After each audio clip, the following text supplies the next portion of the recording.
We are here to discuss the New Jersey Innovation Evergreen Fund venture component. We're going to be going through quite a bit of information and looking for your feedback and input.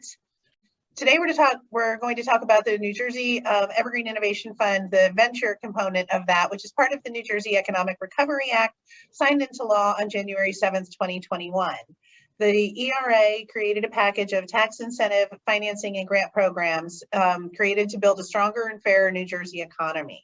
And it's considered not just a broad-based recovery and reform bill that will better position New Jersey to recover from economic crisis caused by COVID and still remain true to the NJIEF's commitments to transparency and accountability. For information overall on the Economic Recovery Act, you can visit the NJIEF's website, njieda.com/Economic Recovery Act. The Economic Recovery Act was created pursuant to Governor Murphy's Executive Order number 63.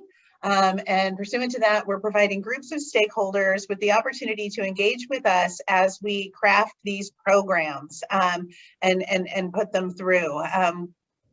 We are welcoming constructive input on how to ensure these programs created through the ERA are structured and administered in a manner that drives opportunities for all residents and communities. Today's session will begin with a presentation to summarize the information. The opportunity for public feedback will be available following the presentation, and the entirety of the session could take, we've allotted up to 120 minutes, so 2 hours for that. Next slide, please. Written feedback can always be submitted on the NJIEF website, njieda.com/program-specific-feedback, and that's open through January 14th. Feedback may be submitted verbally at the end of this session, and what you'll do for that is to raise the little hand that Zoom gives you to raise, and that will put you into a queue in the order in which you raised your hand. Each member of the public that wishes to speak use the raise hand function in Zoom. We'll acknowledge each speaker in that order in which they raise their hand and open your microphone in order for you to make your statement. We want to ensure that everyone has an opportunity to speak. For this particular session, we are not limiting it to the maximum of 3 minutes, but we are asking you to be concise in your comments and to understand that there may be a lot of people making comment and try to provide time for everybody, but we're not going to have you on a timer today. Each member of the public can speak one time. If we have time at the end of the program and you would like to speak again, we'll let you know that it's that time for you to raise your hand, and again, we will call on you in that order. We're not, the goal is not to engage in a dialogue about the program. However, our staff are here and we want to hear from you, and we're here to provide clarifying conversation about the content, to answer questions, but try not to be too specific in your questions for something that hasn't been out there in the public yet. So this is a broad-based overview of the program, but we do want to hear your feedback. And then again, because this is a public forum, we do ask that you at all times maintain proper decorum and provide your remarks in a civil manner, and that's not something that we've had any kind of an issue with to date. I'll turn the slides over, or the session over at this point, to our CEO, Tim Sullivan, who will give you an overview of what you're about to hear and tell you some more about how it came to be.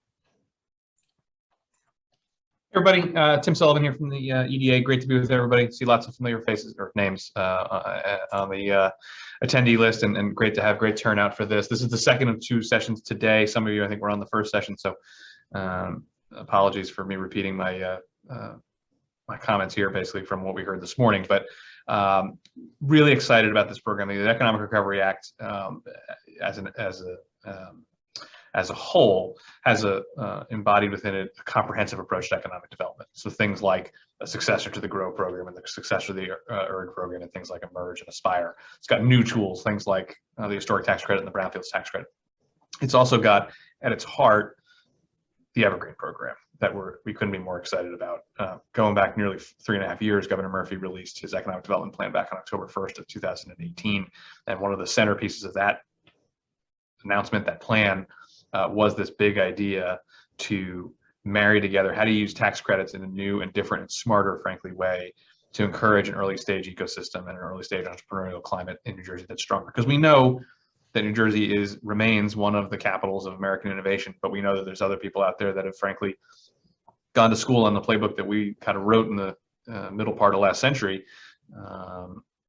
around entrepreneurial and innovation-driven job creation, and have upped their game quite a bit. So whether that's places like New York or Boston or the Valley, of course, or Austin, or lots of places like them, we know we've got to strengthen and up our game with regard to getting more new young companies to grow, put down roots in New Jersey, and scale here in New Jersey, because we've got a great roster of Fortune 500 and that's a caliber size companies that we're really proud to be home to, and they're great corporate citizens and love them. They employ a lot of people. They pay a lot of taxes. All great. We don't have enough new companies joining those ranks that are growing and scaling here in New Jersey. And so the whole idea behind the Evergreen Fund is how do we supercharge the venture capital dimensions of our economy, not in isolation.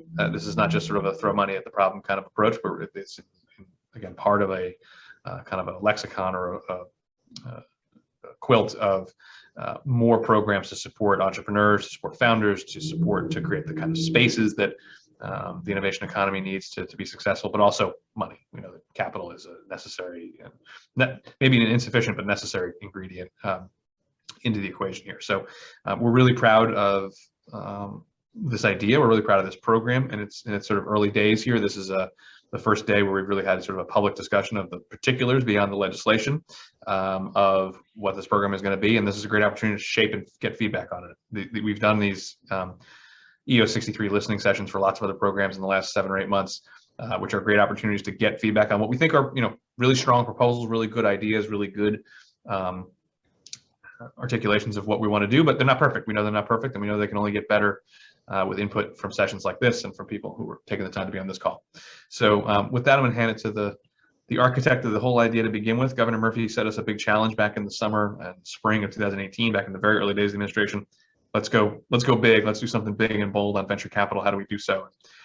Good news, we had Kathleen Coviello working for the state of New Jersey, working on these kinds of ideas, because she and her team come up with this incredibly bold and potent tool. So with that, Kathleen, tell us a little bit about Evergreen. So good afternoon, everybody. Kathleen Coviello. Pleasure to be with all of you this afternoon. I'm going to run through kind of broadly with everybody what the Evergreen Fund is all about, and the 3 different components of it. And then what we're going to do is turn the stage over to Tim Rolander, the director of our venture programs, who is going to do a little bit more of a deep dive on the venture piece, just as we did this morning on the tax credit auction piece.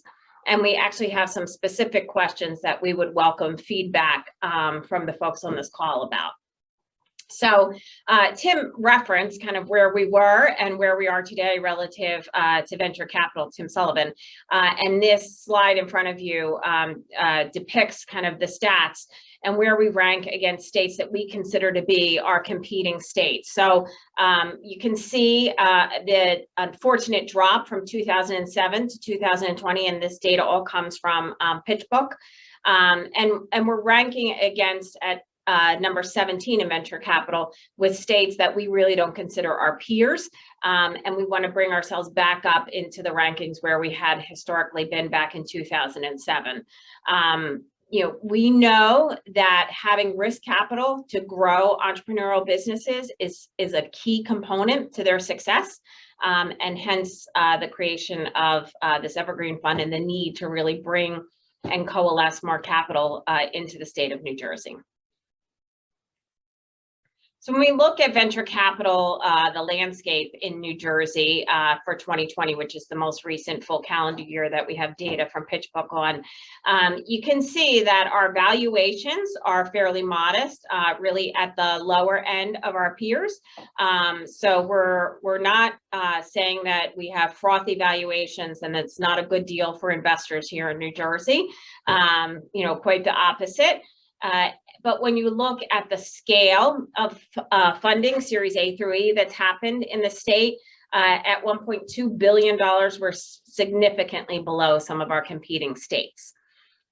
But then when we look a little bit further at, okay, money, we're at the lower end of valuations, lower end of money going in, but what's the exit value? Is there value creation in the companies that are getting funded in New Jersey? And when you look at that multiple, we actually rank at the top of our competing states.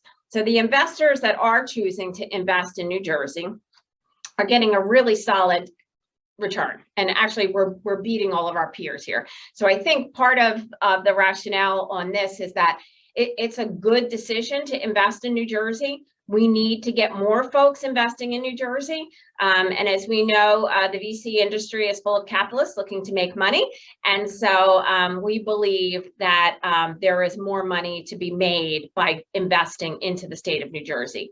Now, when we look at who has actually invested in the state, this is a trend that we've seen for many years now. Most of our investment comes from out-of-state investors. So in the year 2020, we had 219 investors invest into the state of New Jersey, of which only 6 were in-state investors. And we actually see quite a bit of international investors, particularly in life science, and quite a bit in clean energy as well, as you could imagine.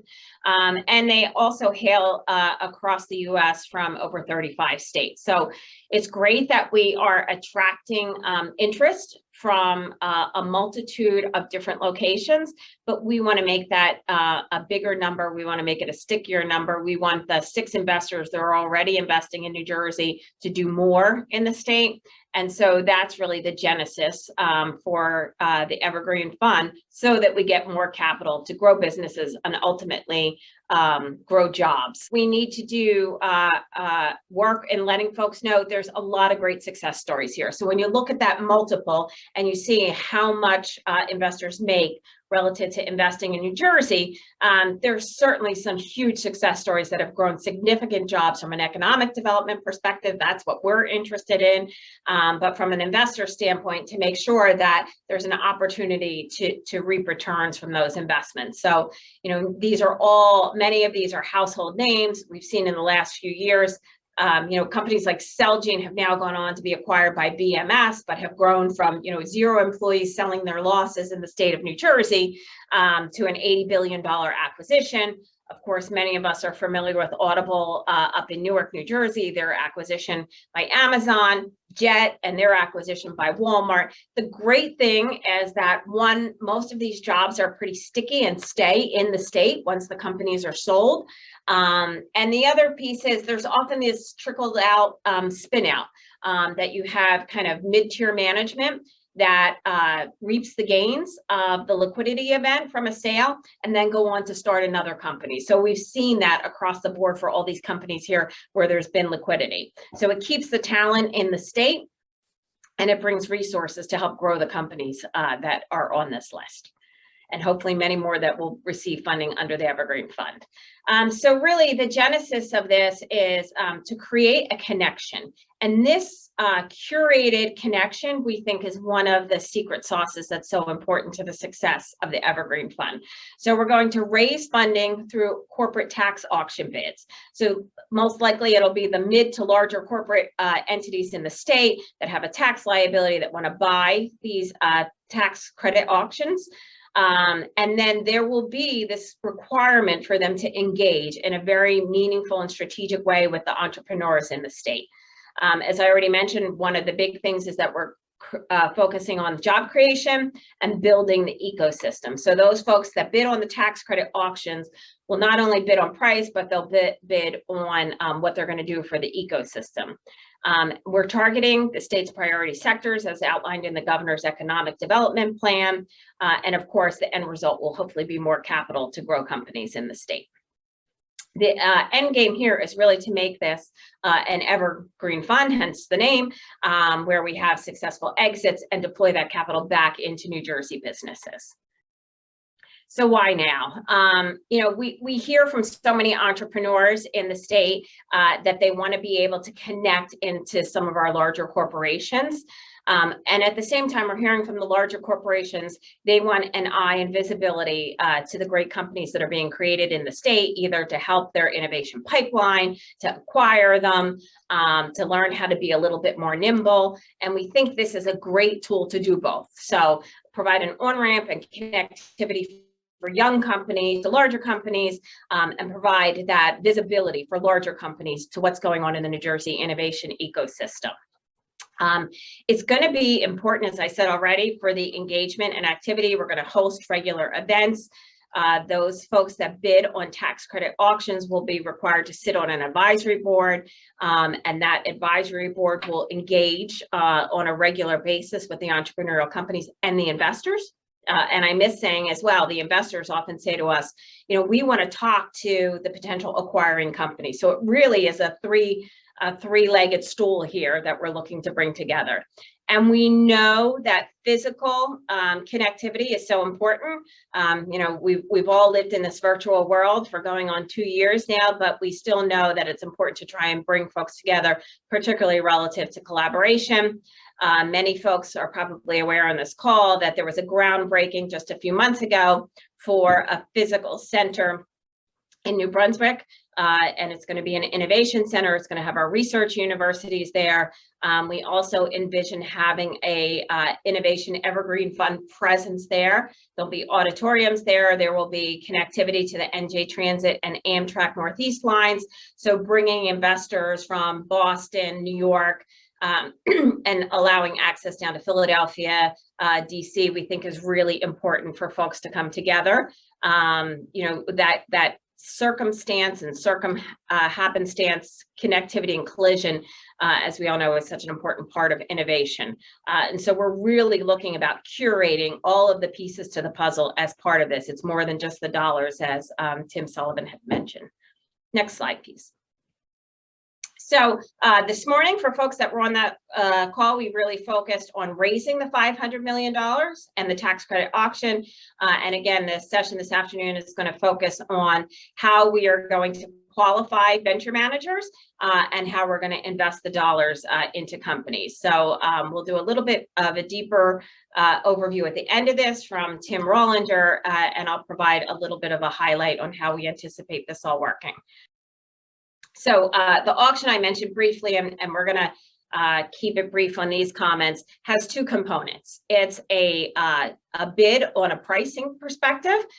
So the corporations in the state that are looking for tax credits can bid a minimum of $500,000 up to $60 million when we have the auctions.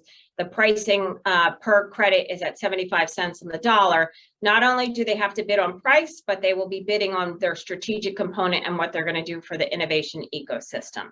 Those will fall into the categories listed here of people, ecosystem building, investment, and marketing. We have kind of a full list of proposals that folks can consider on our website in more detail. The key thing is that these proposals on the strategic side are going to have to be very specific.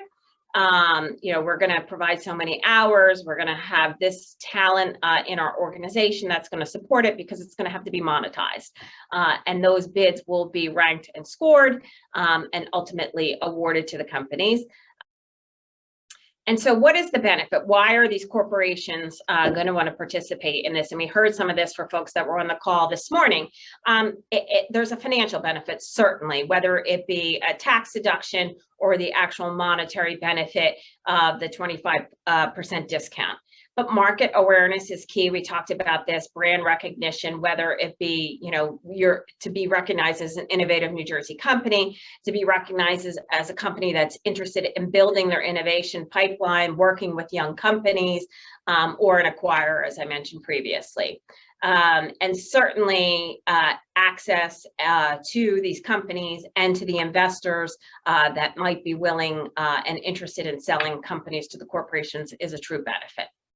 Here, I think, is the meat of the discussion that we want to focus on today, the venture firms. So once we've raised the capital through our corporate tax auction and have our corporate partners on board that will be working with the Evergreen Fund, we've got to select managers. And actually, we'll start selecting managers while we're in the process of raising the funds.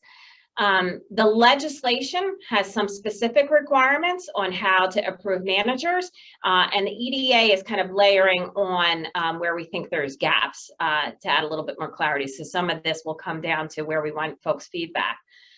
So the legislation says it has to be a firm that has at least $10 million in assets, and also has 2 principals or persons employed that have qualified investment experience, at least 5 years of management experience. The other criteria the EDA will look at is akin to what we have used historically in our fund to funds or LP position.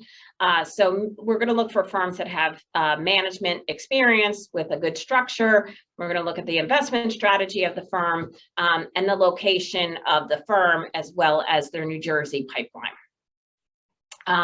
Once a firm is qualified, they'll be eligible to draw down money from the Evergreen Fund, up to $5 million for 2 investments a year. And $5 million is the initial investment amount. The Evergreen Fund will follow lockstep for pro rata on follow-on investments. Once you're approved to be a Evergreen participant, we anticipate you'll see some unique deal flow, right? Companies will come to you knowing that you have an interest and capacity, extra capacity to invest in New Jersey companies.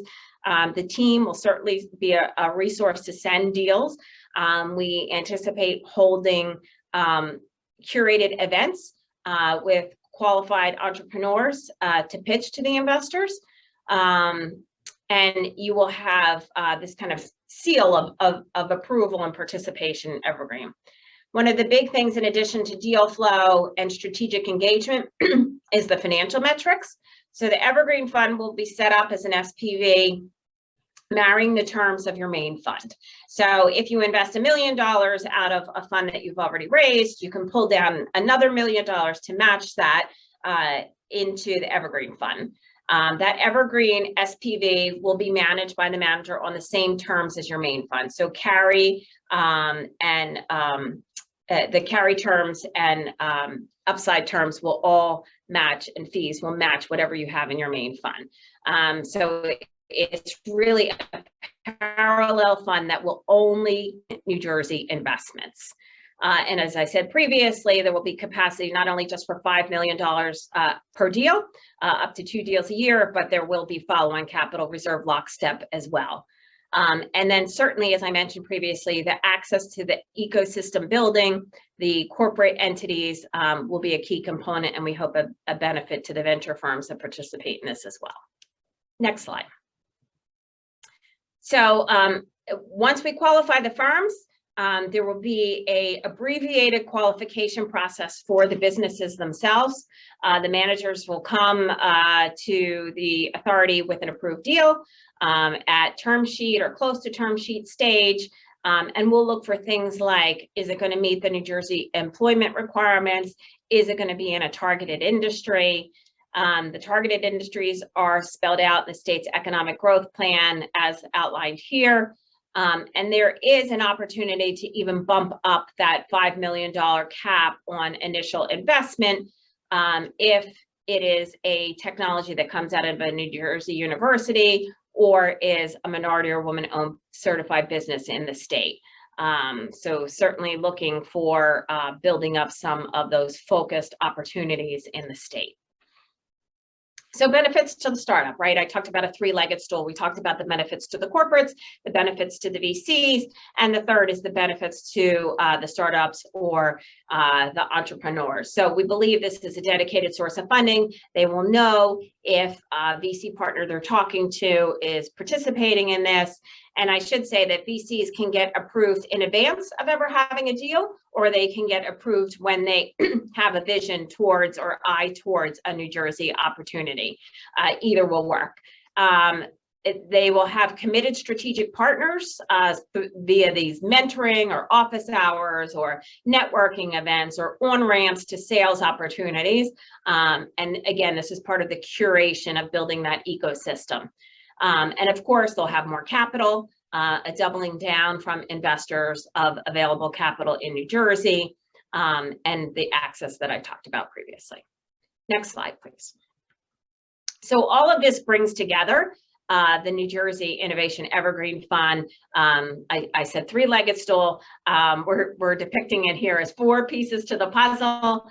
So the VCs, the corporates, the investors, and that's what creates the Evergreen Fund.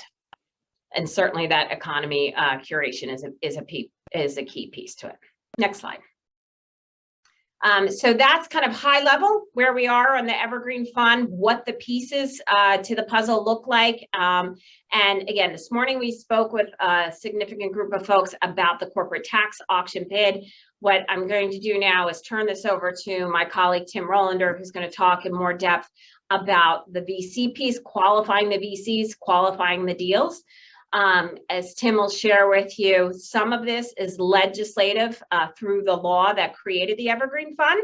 And some of it is, as I mentioned early on, is where we want to fill in the question marks and the gaps and add clarity for folks that want to work on that. And that's the piece that we'll really be looking for your input on. So over to Tim Rollander, who's the director of our venture fund programs. Tim. Good afternoon. Thank you, Kathleen. Again, thank you all for your attendance today. My name is Tim Rollander. I'm the Director of Venture Programs here at the NJIEF. In the next 20 slides, we'll provide information on the program attributes noted on the following slide. This section contains information on both qualifying a venture firm and qualifying an investment, which you will see are distinct components of the program. We're excited to gather your feedback and insight to make this program, and in particular from this session, these two major components of success. As Kathleen noted just on the last slide, in order to help orient you, we would like to signal items in white in this section are provided to us in the law, while text or specific portions of text in green are proposals by NJIEF to add clarity to the legislation. So following the conclusion of the walkthrough, we'll show a series of prompts which we would like to help guide feedback on certain specific topics relating to these points. So let's go ahead and dive in. The 5 slides ahead discuss overview qualifications of venture firms. So when would we expect an application to become a qualified venture firm? Venture firms may apply for program participation at any time, before or after they have identified an investment in the program. As a first option, firms may apply to become qualified as a venture firm first without an investment identified. This will allow for a faster approval process when a firm does find an investment opportunity. As a second option, a firm may apply to become a qualified venture firm in conjunction with an application for an investment. Applications will be reviewed on a first-come, first-served rolling basis. Next, how does NJIEF qualify a venture firm? Venture firms must meet several mandatory eligibility requirements and receive a minimum score on the program's evaluation framework to qualify. The evaluation framework will be based on management structure and experience, investment strategy, location of the venture firm and their investments with specific consideration to incentive areas in the state or in the country, period. Criteria will be public to help transparency and efficiency. We want firms to have the sense they will qualify or will not qualify before they even apply. The NJIEF board will approve all qualified venture firms. On slide 23, we ask, what are the mandatory requirements from a venture firm? A firm will have at least 2 principal investors with at least 5 years of professional money management experience. They will have $10 million in equity capitalization, net assets, or committed capital. The firm will be registered and in good standing with the New Jersey government sister agencies. If NJIEF is an LP in a fund managed by a qualified venture firm, the firm must be current on all reporting requirements. We would look for satisfactory results of background and legal department checks as well. Slide 24 offers a view of the proposed evaluation framework and the weighted criteria, which will include consideration among all of these factors for firms based anywhere in the US. Existence of a diversity, equity, and inclusion policy and prior success meeting DE&I goals, performance track record, experience of senior investment team working together, succession or continuity planning, prior experience investing in New Jersey startups, industry standard fees and carried interest rates, assets under management, regional geographic investment policy. If there is a policy to invest in New Jersey incentive areas, we look for that as well. Prior experience with NJIEF programs, if there is an office located within New Jersey, especially with consideration in an incentive area. Senior investment team experience operating in targeted industries, fundraising status of the fund to invest alongside the New Jersey Innovation Evergreen Fund, and New Jersey business registration. On slide 25, we dig in to show the proposed initial documents required for evaluation of a firm, including audited financial statements across all currently managed funds, the most recent investor pitch deck for the fund that will co-invest alongside the New Jersey Innovation Evergreen Fund, a list of prior New Jersey startup investments and location of company headquarters when available, a limited partnership agreement for the fund that will co-invest alongside the New Jersey Innovation Evergreen Fund, an updated organizational chart and professionals' biographies, investment policy to invest in New Jersey incentive areas if available, executed subscription documents for the fund that will co-invest alongside the Evergreen Fund when available, current address of the New Jersey office and copy of lease agreement, current and historical DE&I investment policies and evaluation metrics, list of New Jersey Economic Development Authority programs in which the firm may have participated. For example, our venture fund program or the angel tax credit program, and dates of participation when available. Starting on slide 26, we will cover qualifying businesses for investment. Next, to qualify an investment, the Evergreen Fund will begin accepting qualified investment applications with a draft term sheet between the qualified venture firm and the business.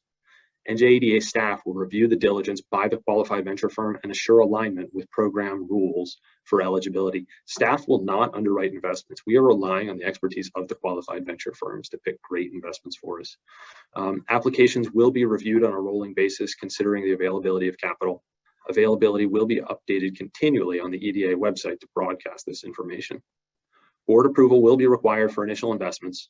We will talk about the follow-on policy to support qualifying investments, which may be done under delegated authority from the EDA board, which will enhance efficiency of the process as the program grows. On slide 28, to qualify for an investment, businesses must meet the following criteria. There is a New Jersey residency requirement at the time of investment. This can be verified by one of two tests, including 50% of employees of a qualified business must reside in New Jersey at the time of investment, or 50% of payroll of qualified businesses must go to New Jersey's that reside in employees that reside in New Jersey at the time of investment. Qualified businesses must operate in a targeted industry, which was noted by Kathleen earlier on in the deck. The New Jersey Innovation Evergreen Fund investment capital must be at least matched by an investment from the qualified firm.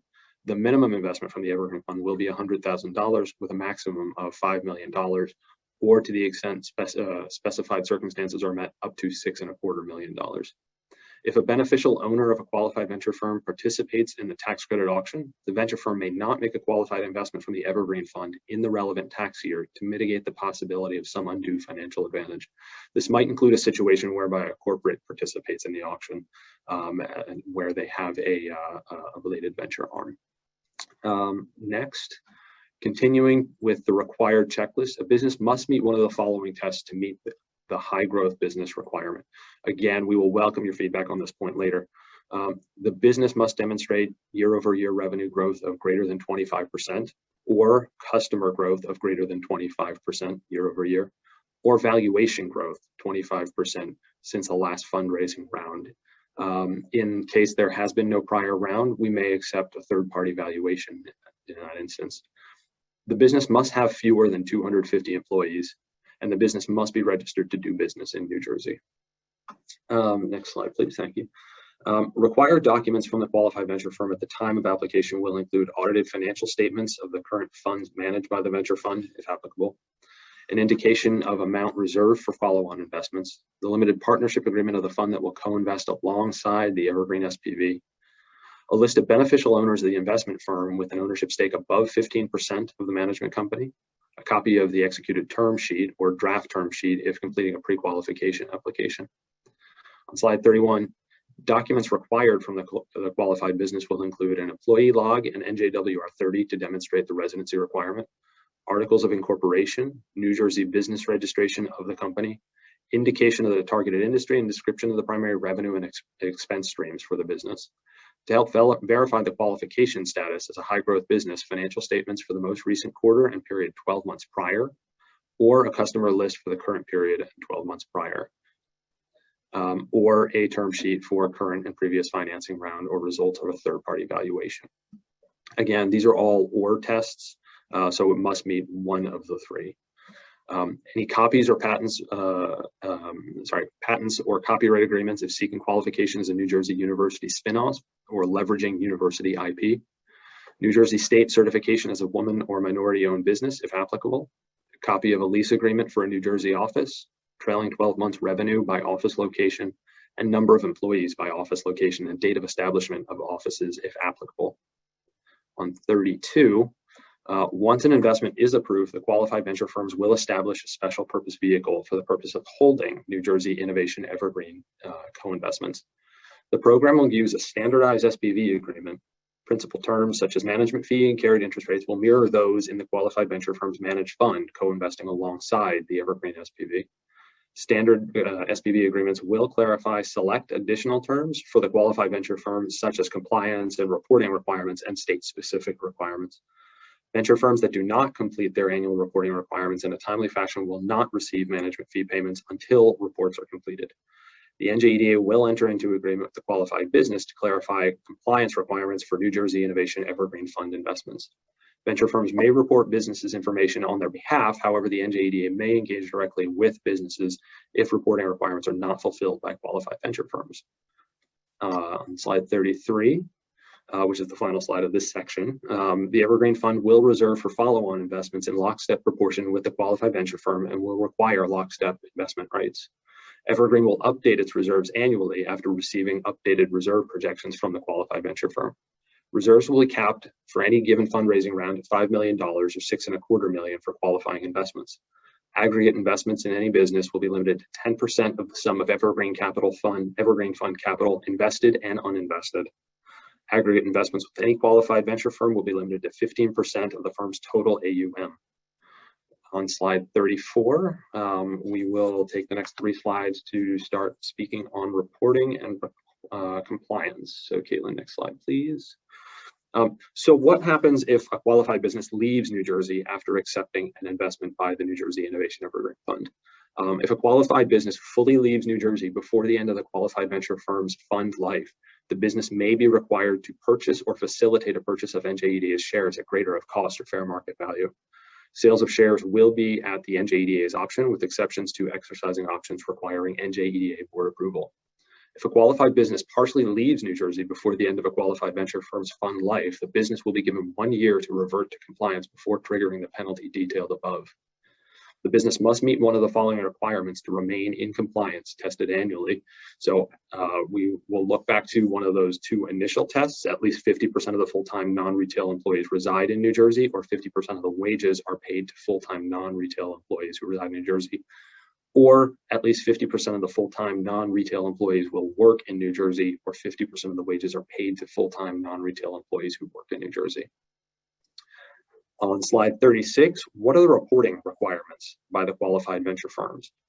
These include audited financial statements by the fund co-investing alongside the Evergreen SPV, the rate and amount of annual fees and carried interest charged, the updated reserves for follow-on investments related to the Evergreen investments, a report detailing investment at profits of the SPV and fees and carried interest taken, the diversity, equity, and inclusion policies and progress towards these related goals. List of New Jersey companies vetted over the past year and sourcing activities related to potential New Jersey investments, an updated organizational chart and investor biographies, New Jersey incentive area investment policy and progress towards related goals, if applicable, executed subscription agreements from the fund that will co-invest alongside the New Jersey Innovation Evergreen Fund, and if applicable. This information will be used both for compliance purposes and to assemble a biannual report to the legislature. On slide 37, what are the reporting requirements for the qualified businesses to remain in compliance? As mentioned before, the qualified venture firms may report this information on behalf of a qualified business. That will include CPA certified employment logs, including employees' offices of employment, state of residency, and payroll, New Jersey business registration documents. Businesses that fail to comply with reporting requirements will be given a 1-year cure period before it is assumed they have left New Jersey and the related penalty is triggered. With that, on slide 38 and 39, we enter the participant feedback and questions section. Before we open the public feedback portion, we would like to take the opportunity to signal specific feedback questions which we recognize may have a material impact on the function and usability of the program. So to the extent you might have any specific feedback on the following or overall, We genuinely seek that input at this point. We welcome suggestions about our policy on how the Evergreen Fund will respond if a business leaves New Jersey. How long do co-investors typically have to decide about participating in an investment? Is there a better option to begin the timing of the pre-qualification process for qualified businesses? Do the 25% growth requirements for revenues, customers, or valuation rounds seem reasonable to determine high growth? How can we assess growth of pre-revenue companies that have not raised prior rounds? Will any types of businesses be unintentionally left out of the program in your experience? Does the firm typically reserve for follow-ons at the time of initial investment? How often does your firm update its reserves for a particular investment? Will investors take issue with the NJDA contacting businesses directly to complete reporting requirements? Were any of the reporting requirements for qualified venture firms or businesses problematic? What documents can investors provide to document committed capital and assets under management? Is it more common for limited partners to establish a unique SPV for each co-investment transaction, or maintain a single SPV to invest in all businesses alongside a single fund vehicle? Does each SPV need its own bank account, for example? So with that, I'll pause and ask we move to the next slide so patients can review the instructions and look forward to your feedback. Thank you very much. Thanks, Tim. Thank you, Kathleen, and thank you, Tim Sullivan. The public feedback policy again, if you would like to provide comment, please raise your hand and it will put you in a queue in order. I see some of you are already doing that, so that's great. We'll call on you individually, unmute you, we'll ask you to introduce yourself, let us know where you're calling from, and then give you the opportunity to provide public comment. We do ask that you are concise in your comments and considerate of the fact that there are a lot of people on this session, and we want to be able to hear from everybody. We have allotted extra time for this session. I believe let's push this one out to 2 hours. So unless there's any reason to delay, we've got the same first in line that we had first in line at our last session. And Mr. Olson, I have unmuted you. And if you'd like to introduce yourself again, let us know where you're calling from. We're delighted to hear your comments. Sure. This is Greg Olson. I'm calling from Montgomery Township in New Jersey. I'm a former New Jersey entrepreneur and I'm a current New Jersey investor. My question is, when will this fund start? And if I made an investment, let's say in February, could I get my follow-on investment from the Evergreen, say in August or September? Greg, welcome back. So thanks for the question. Appreciate the enthusiasm for it. We are obviously in rules writing process right now with the expectation that we will be proceeding expeditiously, efficiently, and want to be sure we can capture all the fine points. So we want to make sure we do things right with this program.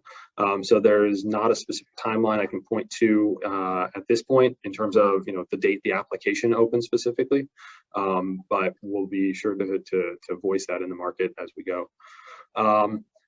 That is a good question on the timing. I think it's one that is still under consideration. If you look at other EDA programs, for example, it will vary across the different programs, 90 days prior, 90 days subsequent. So it is a decision that's not integrated into the legislation. So that's, if you have any feedback specifically, love to hear your thoughts. Thank you.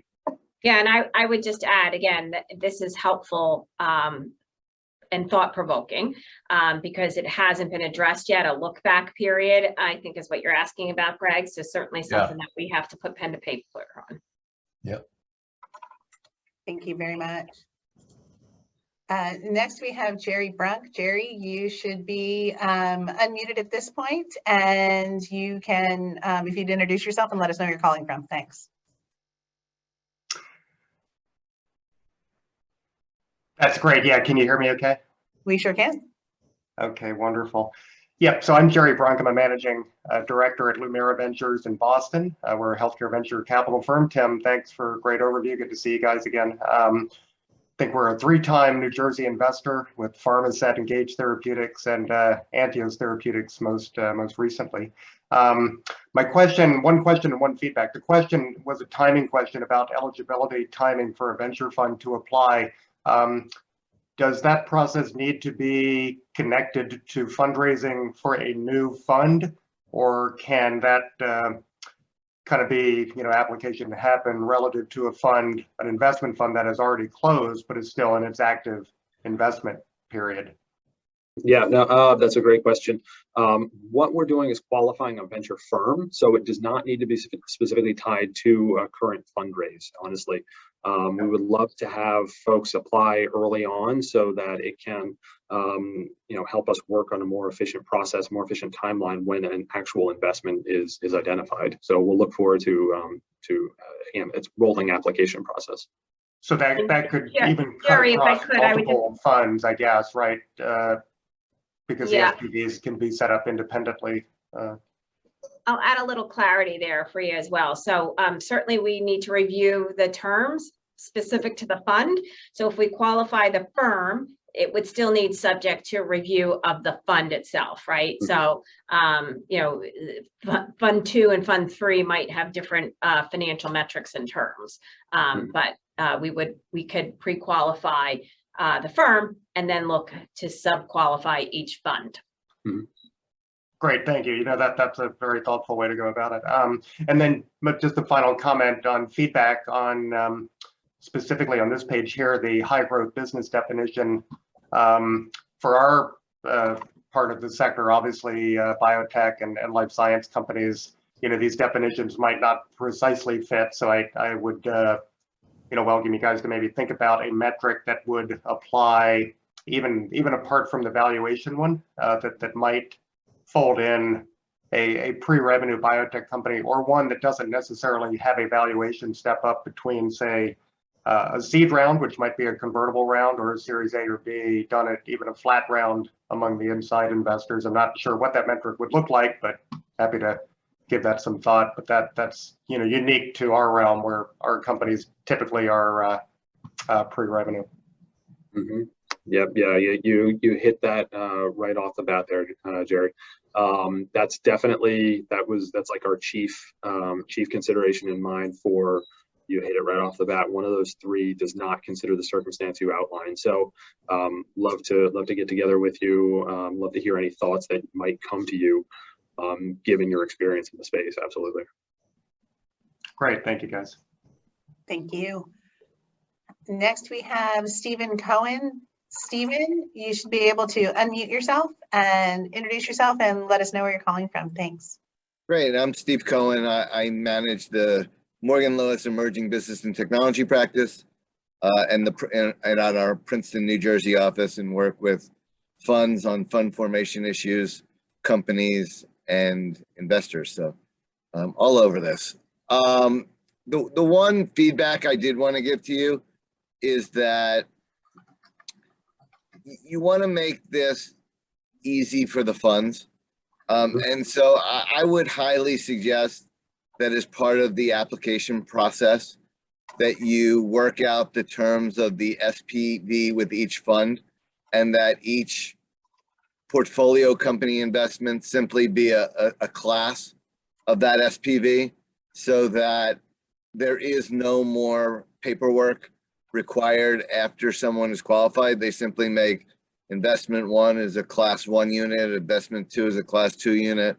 You work out what the carry and the management fee share is. All those details are done on the front end, so that you will create a seamless process. And the second piece of feedback is to take advantage of your New Jersey-based professionals. I'm sure myself and those who are, there's only a handful of us that are really qualified that would be willing to spend time with you, invest time in this effort. I know you don't recommend accounting firms and law firms to people, but we could create something where we have some knowledgeable law firms in the state that we put together either a fixed fee or some sort of fee advantageous proposal, and all NJEDA has to do is tell people that we exist. you're not making a recommendation. We understand you don't do that. But I would just ask you to, work with the New Jersey professionals as part of your effort to work on New Jersey startup infrastructure. That's great. That's welcome insight, Steve. Thank you. Yeah, and Steve, thanks for joining us. So certainly this is relative to the rule writing process so that we can go from legislation to program administration. And we have in our kind of draft to-do list of having a roundtable with legal counsel to get insight and advice and make sure at least the law firms that are interested, and again, we'll do an open and public process for anybody that would like to participate in that, can provide feedback on some of the structure and documentation. We are working with outside counsel in the Attorney General's office to support us on that. So stay tuned. You'll certainly be on that list and get the notification when we have that information session as well. Thank you. Thanks so much. Next, Aaron Price. Aaron, you should be allowed to unmute yourself and let us know where you're calling from. Hello again. This is Aaron Price. I'm the CEO of Tech United New Jersey. We're a trade group built to empower entrepreneurs and innovators. We also run a large technology and entrepreneur festival called the Propelify Innovation Festival. I echo a few of these points. I also latched onto the high growth business definition and thought that in particular, I'd like to see this drive seed stage investment, and that some of these metrics could be a problem, I think, outside the life sciences business industry as well. I don't have a great suggested solution for you, but what comes to mind is to trust the managers, because if we could all pick high growth businesses out of the gate, this would be an easier business to do well in. So I don't know if that could be dropped, but I think that's a problematic area. I had a question about the qualifying funds having 2 investors with 5 years experience. Is that between the 2 potential individual managers?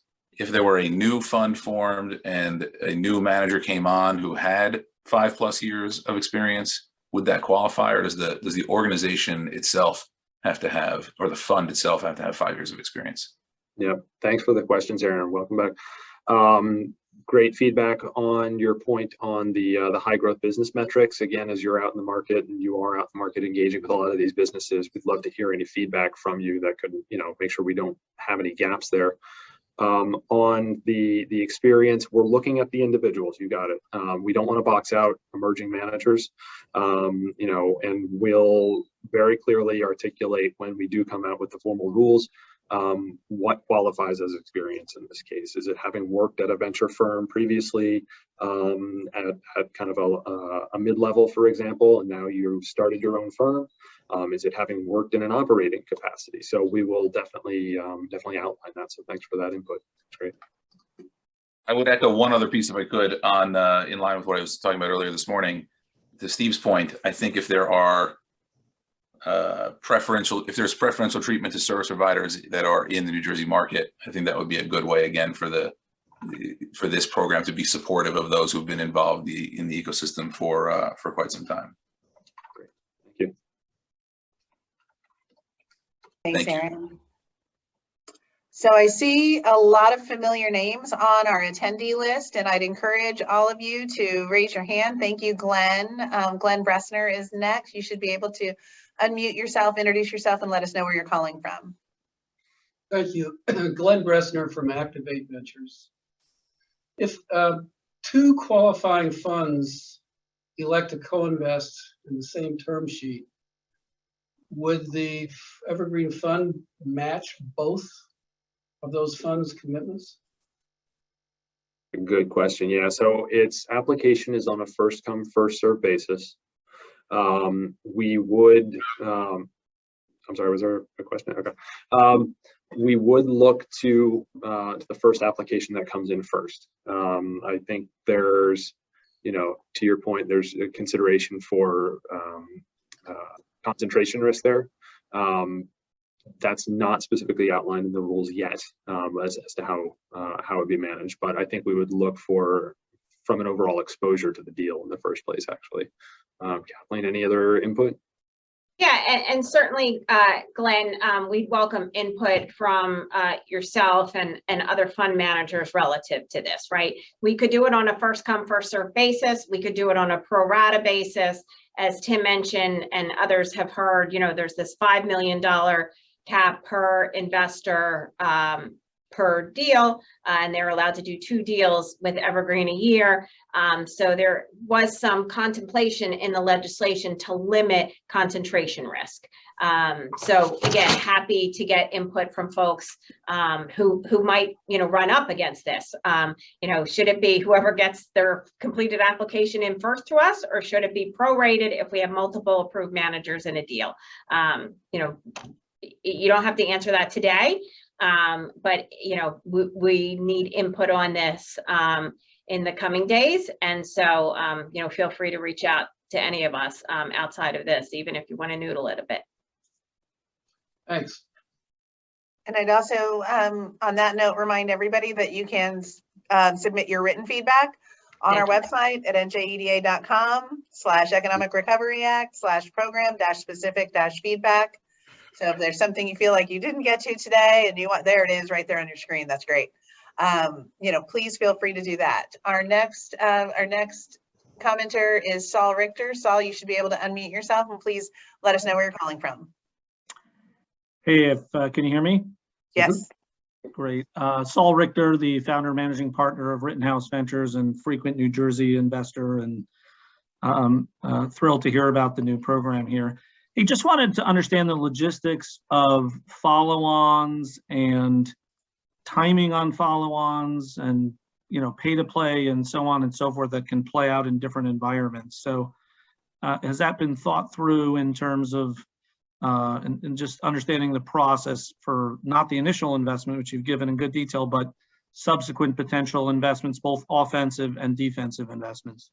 Yeah, it's great. Actually, it's a big question. It's kind of to investing. So Kathleen and I'll tag on this. But just in the first instance, as a reminder, we're absolutely looking for feedback on, you know, ways that we can make the initial investment process as efficient as we can, so that we are aligned with the venture firms bringing us the deals.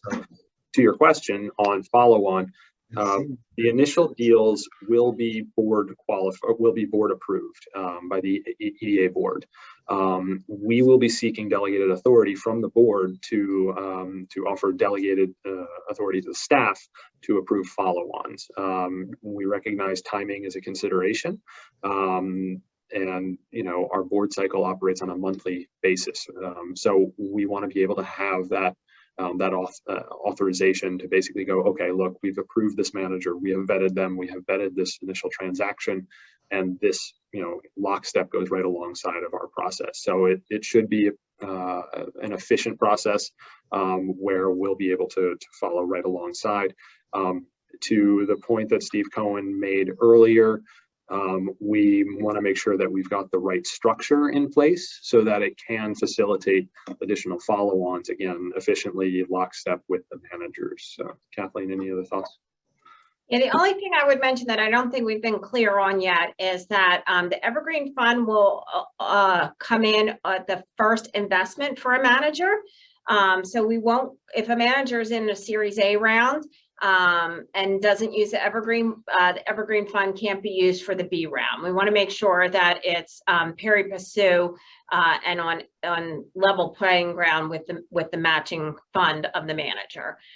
So I think that's the only other piece that I would say, but certainly relative to dilution and pay to play, outside of the caps, and as long as the venture fund remains to be qualified and the deal remains to be qualified, it's envisioned that the Evergreen Fund on a pro rata basis, pari passu, would follow lockstep on all follow-ons. Thanks. Thanks, Kathleen. Next, we have Stephen Rosenblatt. Stephen, you've been unmuted, so you should be able to introduce yourself and let us know where you're calling from. Hi, yes, Stephen Rosenblatt, co-founder and general partner of Oceans Ventures. We're an early stage venture firm. I'm in Short Hills, New Jersey. Lifelong New Jersey resident, grew up in Teaneck. A couple comments and questions. The first is, and I'm not sure if this is addressed separately, but you know, the best founders and great founders have no problems raising capital. And what doesn't seem to be addressed here is what other benefits are there for the founders to actually want to set up shop in New Jersey, as opposed to crossing the river and going to New York or other states. So, you know, when I think about having built multiple companies, the other states you mentioned, they've built community. There's already community. Obviously, it takes a while, but you know, I'm just curious, you know, in this proposal or somewhere, what are we doing to make it a great place for founders to come? Which leads to kind of my next comment, which is it feels like some of this is set up, which naturally has adverse selection. There's a lot of stipulations in the proposal here, you know, and how things are written, certain requirements. And so, you know, it just, if New Jersey is going to kind of attract great talent and the venture firms are going to invest here, you know, for the best companies that become the next Jet.coms and others, when you have a lot of those stipulations, it does lead to, it makes it harder to find the best talent. So I'm just curious how you guys thought about this and how you're thinking about it. And then the last thing I'd say is, you know, thinking about venture firms themselves. For example, one of my co-founders were both New Jersey residents. If venture firms get capital and they can grow in New Jersey, it will eventually, over time, lead to a cycle of innovation and growth. And this is set up to fund the companies that venture firms invest. But I'm just curious how you guys think about actually also participating so that venture firms are attracted to stay here as opposed to, you know, always crossing the river. Yeah, that's great. Really appreciate the question, Stephen. So, and again, you've asked a few good questions here, so maybe I'll start. Kathleen will jump in and go back and forth a little bit. Caitlin, can I ask you to go to slide 17, please? Sorry, I mean, just to, while we're waiting for Zoom to follow, you know, the speed of humans, I guess, which I don't know. Look, Evergreen is built to support the innovation economy, right? So it's if you were on this morning's session, we talked about, you know, the sale of tax credits to large corporations and gathering their commitment to the ecosystem in New Jersey. You know, this focused on the qualification of the managers, bringing those managers attention to the great deals in New Jersey. I mean, ultimately, you know, the program's about innovation, right? And you hit the nail on the head. It's those early stage startup companies that we're trying to support here. So in addition to dollars, you know, we want to ensure that there's that dedicated source of funding, right? If we're successful in raising the pool of capital through the sale of tax credits, you know, the Evergreen Fund's going to be there. You know, if we're successful at picking the right managers, the managers are going to be there, and we'll be able to put the dollars to work for them. And Tim, if I would add too, Stephen, there was certainly a reference from Tim Sullivan, our CEO, early on about a whole suite of products. So in the last 4 years, the EDA has built up this tremendous war chest of tools to work with young companies. You might have seen the recent news about Hacks and us entering into a strategic commitment with them to locate in Newark, New Jersey. We were in a very competitive process and came down to the final with 6 other states. And they accredited our strong toolkit for entrepreneurs that go through their accelerator program to what ultimately helped sway into New Jersey's favor. So we're happy to you know, share that information with you. I think one of the marquee ones that many folks on this call are familiar with is the ability to sell your New Jersey net operating loss for cash. So when these young companies can't even raise capital yet, you know, the only asset that they might have is losses, and they can monetize them. And some of this program actually was built with some of that experience. So, you know, we know it's not just a one-trick pony, and that there's a lot of things that we've got to bring to the table and continue to build them out. So we're happy to share that with you as well. Yep. So, and just to finish off, it's that engagement from those large corporations, right? So Evergreen is being built as a platform, right? So once those large corporations in the state buy those tax credits, they're not just walking away. They have a commitment to work with the early stage companies in the state and an avenue to engage with the venture firms in the state, basically. So kind of creates a little bit of a feedback channel that we hope is going to be sustainable. Second, on your point on mitigating adverse selection, yeah, that's a really good point. What we've got built into the program is the mechanism we're going to pay fees and carry to a manager. From our understanding of the market, a lot of co-investment activity doesn't pay fees and carry to a manager, so we're hoping that will increase deal sharing in that case. And we're hoping that, as Kathleen mentioned, a lot of these strategic tools will be an attractive proposition to the managers, right? So we've got the angel tax credit program, which, by the way, institutions can take advantage of. We've got the NOL program, which we're glad to work through your portfolio companies and so on. So hopefully that speaks to a little bit of that, but obviously we'd love to get more of your thought of how we can do a better job to access those great quality deals that you have, right? So it's something we're always looking to overcome. And then just your last point was to set up the fund so that New Jersey is an attractive place so we can grow the investment ecosystem here, right? So if you go back decades, New Jersey had a plethora of investment managers, and the market evolved and people went off to the Valley and up to Boston, whatever, and I'll get off my soapbox in a minute. But this is an opportunity where we can start to kind of regrow the market a little bit. It's not just New Jersey specific.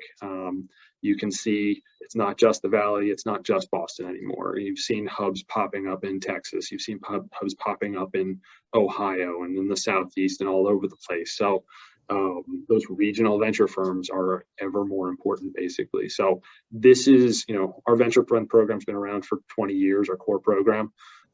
We are bringing additional programs to the market over the next year, as Kathleen mentioned before. So happy to talk with you about those as well, actually. So I'll stop speed talking now and let the next person get on. Sorry. Thank you. No, that's great, and happy to talk. And the last thing I would just echo on that is I agree with what Aaron said, and I think others is if you want to track companies in its infancy who can build here, it's tough to make the growth requirements. I mean, these are I would strongly consider kind of pre-revenue companies that are just setting up shop here, because once they set it up, then they're going to grow here. And I think that's where you can get some exceptional kind of the next hot companies, to start here. So anyway, thanks again, and this is helpful. Great, thank you. Thanks for joining us. Next, we have Michael Young. Michael, you should be unmuted. You can introduce yourself. Let us know where you're calling from, please. Hi guys, Michael Young, New Jersey native here, but migrated to the Valley. Founder at Tail Venture Partners. We do B2B SaaS and deep frontier tech investments. My question is, could you explain the thinking behind, I get the $10 million cap per calendar year to up to 2 investments. Could you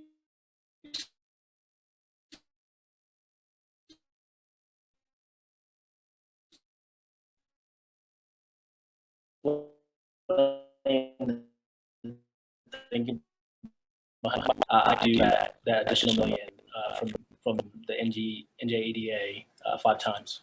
Sounds like I can only do it 2 times. Yeah. I will say that is a point that's in the legislation. It was in the law. So we don't have the flexibility at this stage to impact that. Kathleen does a great job speaking to this consideration because it's something that we think about as well. So. Yeah, so I think, as I said in the morning session, Michael, not to try and read the mind of legislators, but I think it was around concentration risk, right? So we want to build a robust investment community in the state, and the concept I think was 2 deals a year, to start with, to give everybody a shot at the apple. We're raising $60 million a year. So, early on, we're not talking about, that we're going to have $1 billion here to invest in. So my guess is that was some of the thinking that went into the legislation. It's certainly something to think about. I hope we're ultimately hugely successful, grow the resources, and certainly something to think about if we have an opportunity. Yeah, I get it. I just mean if the concentration risk, it sounds like they tried to cover that with the 5 per company, yeah, and 10 per cap per manager, right? But if a manager is good and you can find 10 different companies, you're still concentrated at 10. Yep. But then you foster the development of 10 different companies in Jersey versus two. We hope that's a problem that we have. And we'll work hard to try and find other tools to fix it when that happens then. Got it. Understood. Thanks. Thank you. All right. Again, we've got a lot of folks tuning in, and we really would like your feedback. If you're more comfortable providing it written, that information and the link to do that directly is in the chat. But if you'd like to make your comment public now and have a conversation around it, now's the time to do it. So I see some, I'm sorry, I see some questions in the Q&A. One of them just popped up. I'm happy to answer. Will we consider investing in firms that operate outside of New Jersey? Absolutely. It's just the deals need to be in New Jersey. The investments need to be in New Jersey. The next question I see is about incentive area. And that is tied to opportunity zones. You can go online and search for New Jersey opportunity zones. There's a map there that will tell you what those locations are. So hopefully that is helpful. And although not a question here, but you heard in some of the earlier comments, the bonus as well for opportunity zones, as well as intellectual property that comes out of a New Jersey university or a New Jersey certified woman or minority business. So those are tests at the time of the initial investment, and the cap on those transactions is 6.25 million versus the 5 million. I'm sorry, Virginia, if I stepped on your toes there.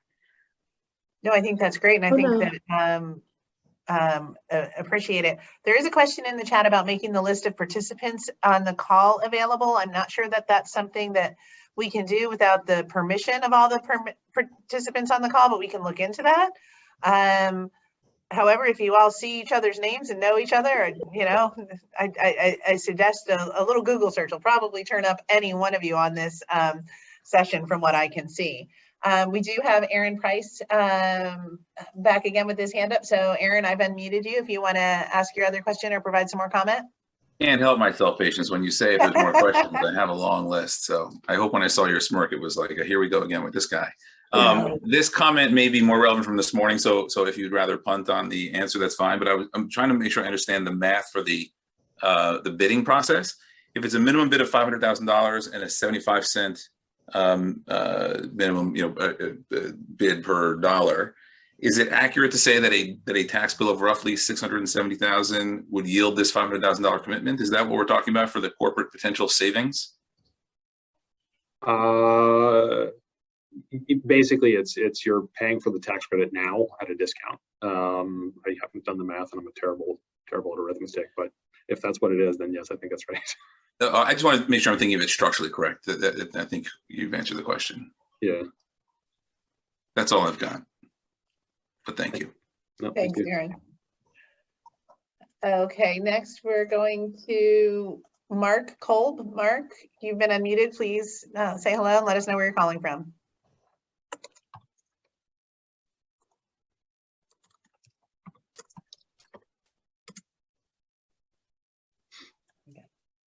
Thanks very much, Prudence. Can you hear me now?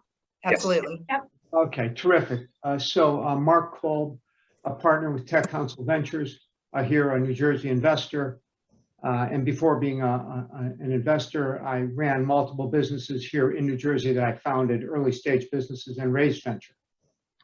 So first of all, thank you. I appreciate all what everybody's been doing on this, and I really love the whole basis of the program.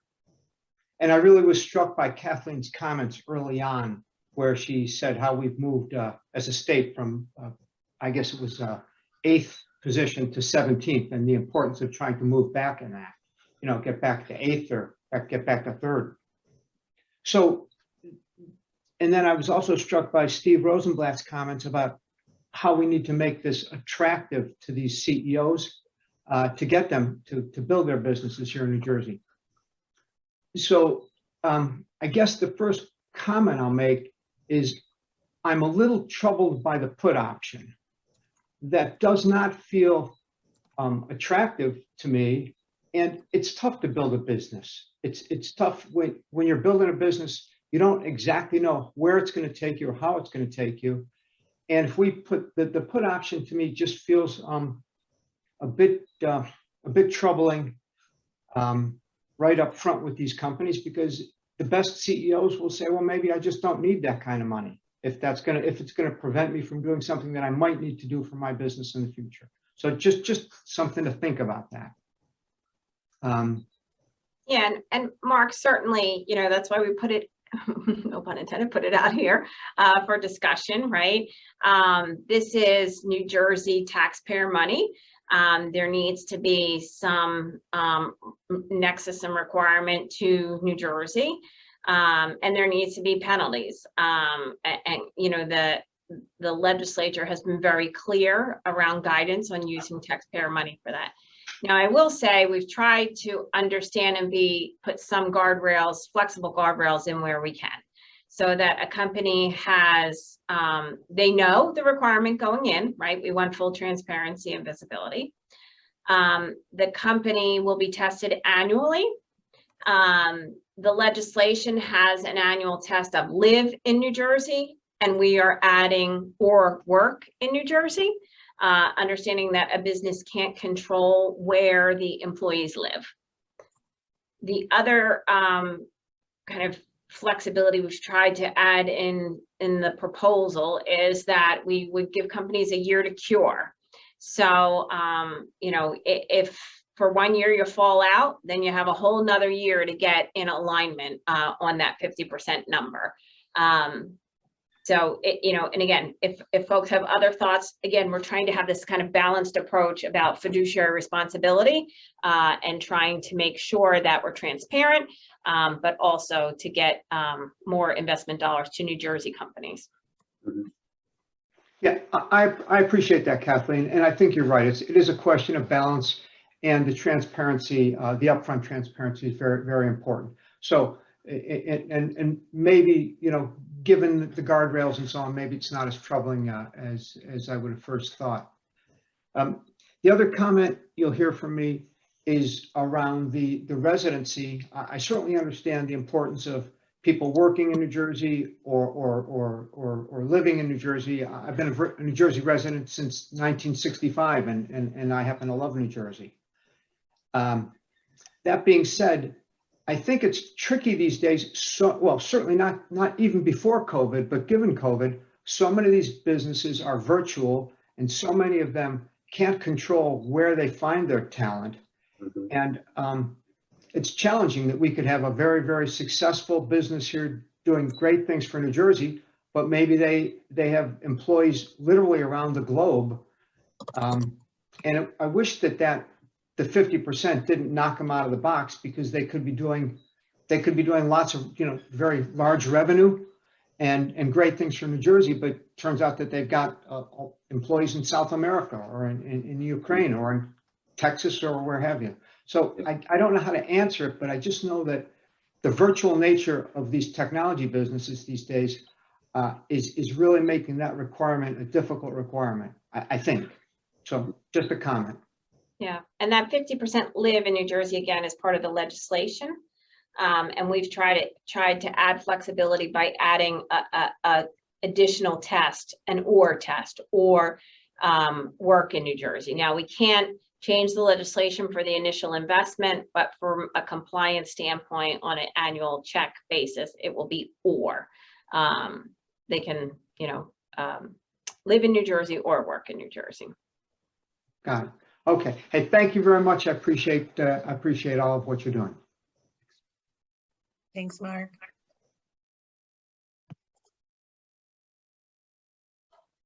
Okay, the floor is yours if you raise your hand. Patience? Yes. It's Virginia. One point that I believe Kathleen touched on a little bit, but it's something that's come up a couple of times and I think is worth clarifying. Someone raised the point that in the earlier presentation today, he or she believes it was clarified 2 investments per investment manager, not just 2 investments annually per firm. Kathleen, would you mind clarifying that for everyone?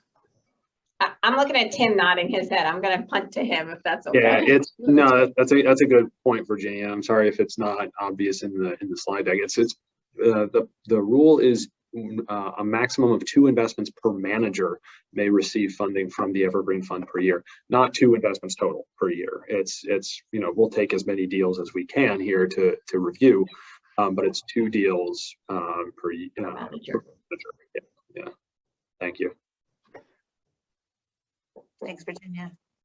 And if we could just flash back to the feedback section. I know there's been a lot of really interesting thoughts in the discussion today. And again, I know things like come to me in the middle of the night, unfortunately. But if others are thinking about this and want to share their feedback, we would very much welcome it. And again, these slides are going to be on our website. If you want to screenshot this, you can see, where to find everything. We would really welcome everybody's input. I think I'm going to suggest, and we can leave this open for a few minutes for those of you who want to pull each other's data off of this session and network with each other, which is truly entrepreneurial. Might I suggest you put your information in the chat?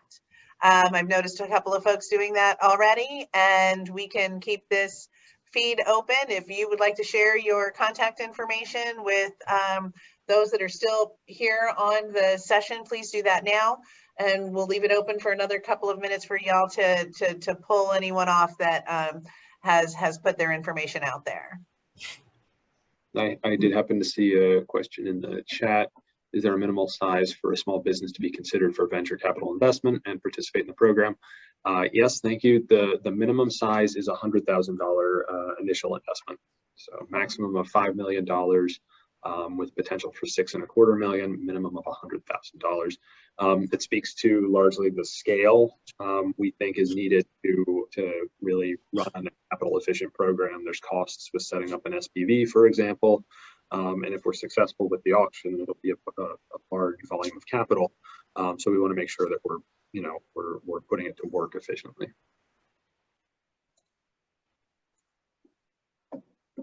Thanks, Tim. Yep, thank you. And I think folks are sharing over there.